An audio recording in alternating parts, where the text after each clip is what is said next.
नमस्कार दोस्तों, मैं जितेंद्र कुमार आपका हार्दिक स्वागत कर रहा हूं। आप देख रहे हैं आज 18 चुनावी खबर। आज हम अपने इस वीडियो में राजस्थान की 25 लोकसभा सीटों का एग्जिट पोल है उनके बारे में चर्चा करेंगे।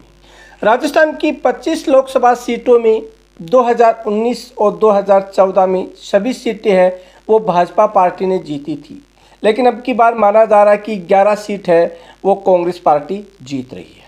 सबसे पहले बात करते हैं दौसा लोकसभा क्षेत्र से भाजपा प्रत्याशी कन्हैया लाल मीणा है वो चुनाव जीत सकते हैं, यानी दौसा की सीट है वो भाजपा के खाते में जाती हुई नजर आ रही है। उसके बाद में हम बात करेंगे चूरू लोकसभा क्षेत्र की। तो चूरू लोकसभा क्षेत्र से भाजपा प्रत्याशी देवेंद्र झाझड़िया है वो चुनाव जीत रहे हैं। इस प्रकार ये सीट है वो भाजपा के खाते में जाती हुई नजर आ रही है। उसके बाद में हम बात करेंगे पाली लोकसभा क्षेत्र। पाली लोकसभा क्षेत्र से भाजपा प्रत्याशी पीपी चौधरी है वो चुनाव जीतते हुए नजर आ रही है, यानी पाली लोकसभा सीट है वो भी भाजपा के खाते में जाती हुई नजर आ रही है। उसके बाद में हम बात करेंगे भीलवाड़ा लोकसभा सीट।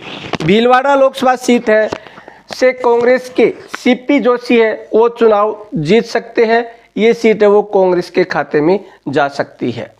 अगली लोकसभा सीट है चित्तौड़गढ़ लोकसभा सीट से हम बात करते हैं तो चित्तौड़गढ़ लोकसभा सीट से भाजपा प्रत्याशी सीपी जोशी है वो चुनाव जीत सकते हैं। ये सीट है वो भाजपा के खाते में जा रही है। उसके बाद में अगली लोकसभा सीट है राजसमंद लोकसभा सीट। राजसमंद लोकसभा सीट से बीजेपी की श्रीमती महिमा विश्वराज सिंह है वो चुनाव जीत सकती है। ये सीट है वो भाजपा के खाते में जा रही है। उसके बाद में हम बात करते हैं अगली लोकसभा सीट उदयपुर से कांग्रेस के ताराचंद मीणा है वो चुनाव जीत सकते हैं। यहाँ से उनकी जीत मानी जा रही है, तो ये उदयपुर की सीट है वो कांग्रेस के खाते में जा सकती है। उसके बाद में बात करते हैं हम टोंक सवाई माधोपुर लोकसभा क्षेत्र से कांग्रेस के प्रत्याशी है हरीश मीणा। तो यहाँ से हरीश मीणा है वो चुनाव जीत सकते हैं। ये सीट उनके खाते में जा सकती है। उसके बाद में हम अगली लोकसभा सीट है भरतपुर लोकसभा सीट के बारे में हम बात करते हैं। तो भरतपुर लोकसभा सीट से कांग्रेस प्रत्याशी श्रीमती संजना जाटव है वो यहाँ से चुनाव जीत सकती है। ये सीट है कांग्रेस के खाते में जा सकती है। अगली लोकसभा सीट है करौली धौलपुर से कांग्रेस के भरतलाल जाटव है वो चुनाव जीत सकते हैं। तो ये सीट है ये भी कांग्रेस के खाते में जाती हुई नजर आ रही है। उसके बाद में हम अगली लोकसभा सीट के बारे में चर्चा करेंगे बांसवाड़ा लोकसभा सीट है वो बीएपी के खाते में जा सकती है। भारतीय आदिवासी पार्टी के राजकुमार रोत यहाँ से चुनाव जीत सकते हैं। ये इंडिया गठबंधन की सीट है, लेकिन यहाँ से भी कांग्रेस प्रत्याशी भी चुनाव लड़ रहा है, तो हो सकता है यहाँ पर उलटफेर भी हो सकता है। उसके बाद में बीजेपी की सबसे सुरक्षित सीट है झालावाड़ से वसुंधरा राजे के पुत्र दुष्यंत सिंह यहाँ से चुनाव लड़ रहे हैं। लगातार यहाँ से वो सांसद है, वो यहाँ से एक बार फिर से चुनाव जीतते हुए नजर आ रहे हैं। उसके बाद में बात करेंगे हम अजमेर लोकसभा क्षेत्र की। तो अजमेर लोकसभा क्षेत्र से बीजेपी के भागीरथ चौधरी है वो चुनाव जीत सकते हैं। ये सीट है वो भी भाजपा के खाते में जाती हुई नजर आ रही है। आप भी कमेंट करके अपनी राय जरूर दें। उसके बाद में अलवर से कांग्रेस के ललित यादव है वो चुनाव जीत रहे हैं। यहाँ पर बड़ा उलटफेर हो रहा है। केंद्रीय मंत्री भूपेंद्र सिंह यादव यहाँ से चुनाव हारते हुए नजर आ रहे हैं और अलवर से ललित यादव है वो बाजी मारते हुए नजर आ रहे हैं। उसके बाद में बात करेंगे हम जालोर में भी बड़ा उलटफेर होने वाला है। यहाँ से अशोक गहलोत के सुपुत्र वैभव गहलोत है वो चुनाव हारते हुए नजर आ रहे हैं। यहाँ से लुम्बा राम चौधरी है वो बाजी मार रहे हैं। तो जालोर की सीट है वो भाजपा के खाते में जा रही है। उसके बाद में हम करते हैं बीकानेर की बात। बीकानेर लोकसभा सीट से अर्जुन राम मेघवाल एक बार फिर से जीत की हैट्रिक लगा रहे हैं। लगातार तीसरी बार यहां से चुनाव जीतते हुए नजर आ रहे हैं। ये सुरक्षित सीट मानी जा रही है। उसके बाद में बात करेंगे हम गंगानगर लोकसभा सीट। गंगानगर लोकसभा सीट से प्रियंका बालन है वो चुनाव जीत रहे हैं। यहाँ से कांग्रेस प्रत्याशी कुलदीप इंदौरा है वो चुनाव हार सकते हैं।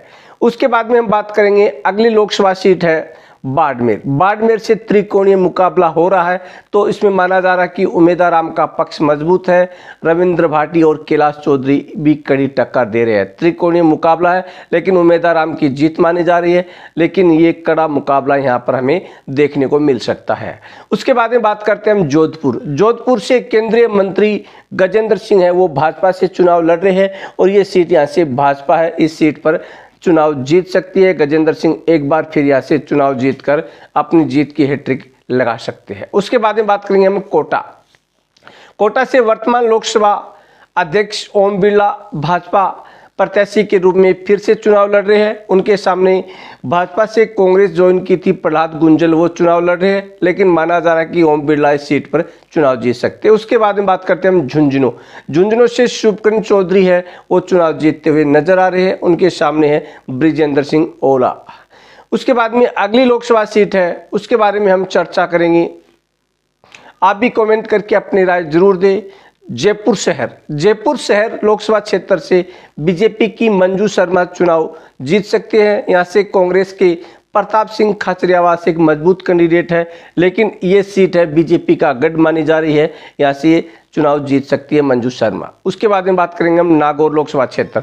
नागौर लोकसभा क्षेत्र से आरएलपी के प्रत्याशी हनुमान बेनीवाल एक बार फिर से चुनाव जीत सकते हैं। पिछली बार ये एनडीए गठबंधन से चुनाव लड़ रहे थे, अब की बार इंडिया गठबंधन से चुनाव लड़ रहे हैं।